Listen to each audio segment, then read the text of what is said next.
Thanks very much, Faye. See you in the next hour. Now, the High Court in Pietermaritzburg will later this morning hand down judgment in former President Jacob Zuma's application to have his fraud and corruption case postponed.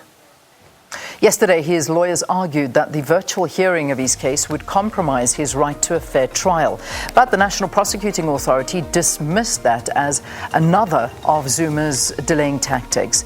Zuma has pleaded not guilty to charges including corruption, fraud and money laundering. He has evaded prosecution for more than a decade by casting himself as the victim of a politically motivated witch hunt. The inquest into the Life Esidimeni health scandal will resume in the High Court in Pretoria this morning.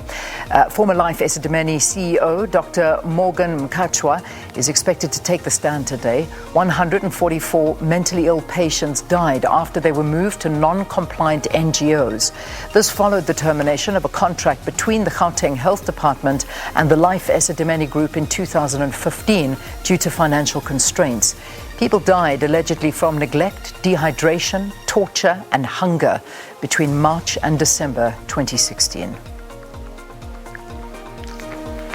The country has administered more than 220,000 vaccines in one day. This is the first time the 200,000 mark has been exceeded in a day since the vaccination drive began in the country. Over 5.3 million jabs have been administered, while almost 1.8 million people have been fully vaccinated.